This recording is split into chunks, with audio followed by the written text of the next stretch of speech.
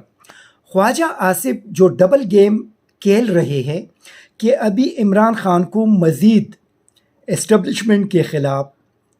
مشتعل کرنے کی کوشش کر رہے ہیں۔ اس کے آڑ میں عمران خان کو یہ میسج دے رہے ہیں کہ 2019 میں آپ کی حکومت اس وقت کے جنرل باجوہ ختم کرنے کے لیے ہمارے ساتھ رابطہ کیا تھا، اور عمران خان کی حکومت وہ نہیں چھوڑنا چاہ رہا تھا۔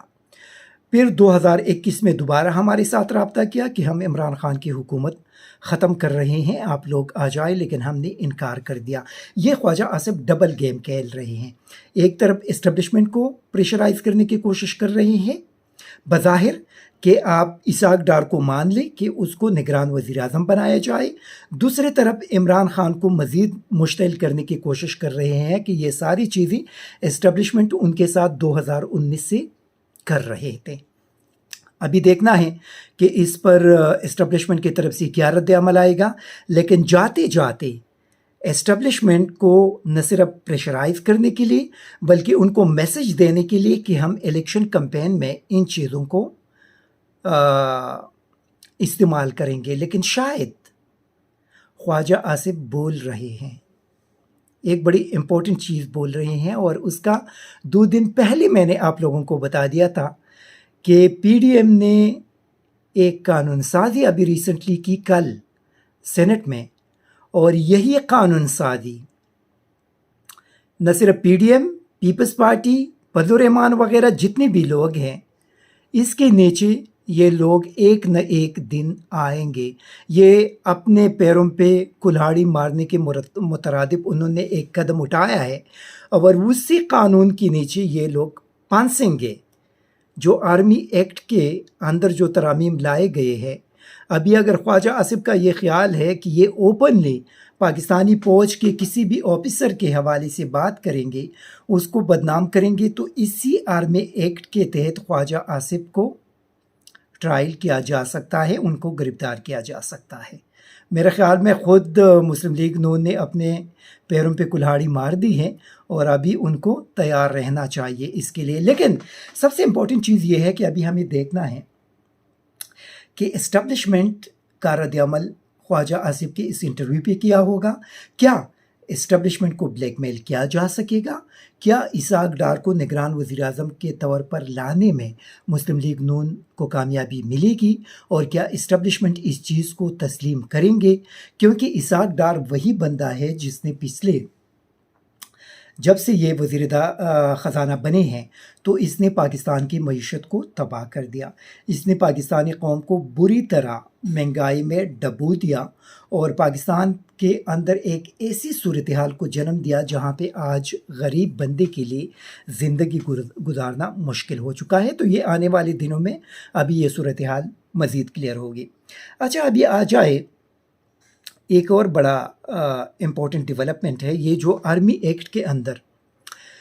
جو پاس ہوا اس میں تحریک انصاف کے سینیٹرز نے خاموش طریقے سے بھرپور مدد فراہم کی پی ڈی ایم کو، اور پی ڈی ایم کے ساتھ مل کر انہوں نے آرمی ایکٹ کے اندر یہ ترامیم لے کر آئے۔ آج تحریک انصاف کے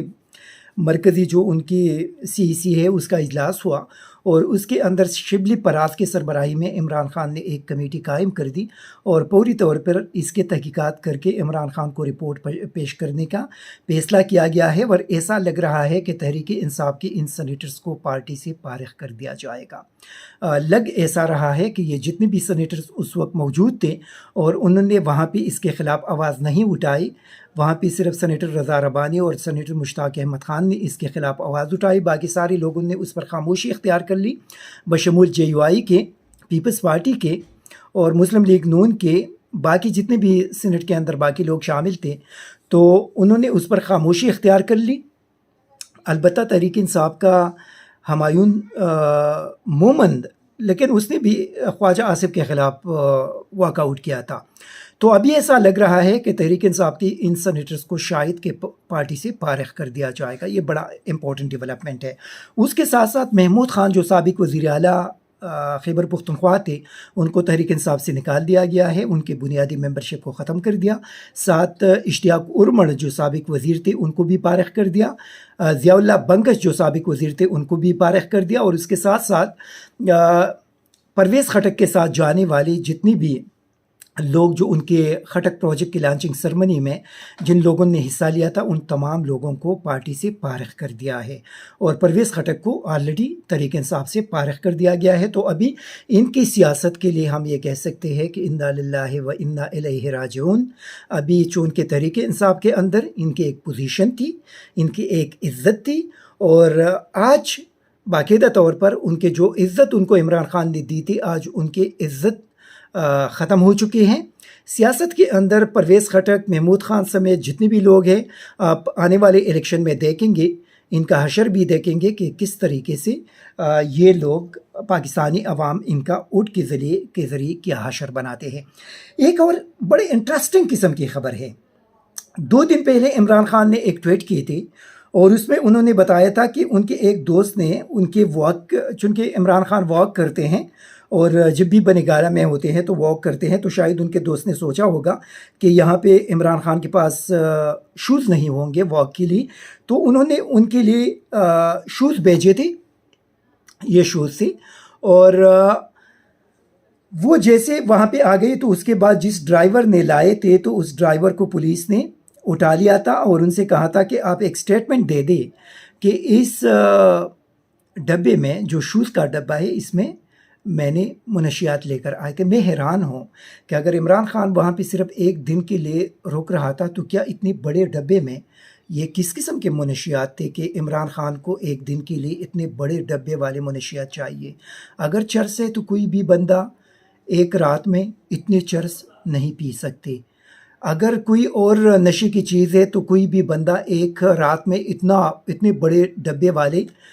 جو بھی اگر منشیات ہے تو وہ 1 دن میں استعمال نہیں کر سکتے۔ سوال ہی پیدا نہیں ہو سکتا، دنیا کی تاریخ میں کبھی بھی ایسا نہیں ہوا ہوگا۔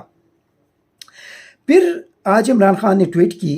کہ وہ ڈرائیور جو میرے رہائش گاہ پر جوتے دینے آیا بالآخر پولیس کی جانب سے اس کے گاؤں سے اٹھا لیا گیا ہے۔ مقامی پولیس نے اس کے اہل خانہ کو بتایا ہے کہ لاہور پولیس اور انتظامیہ کی جانب سے ان پر محض اس لیے دباؤ ڈالا جا رہا ہے کیونکہ اس نے ایک ڈبہ پارسل زمان پارک پہنچایا تھا۔ 1 دن سے کچھ زائد کا وقت بیت چکا ہے اور اس کے اہل خانہ مقامی طور پر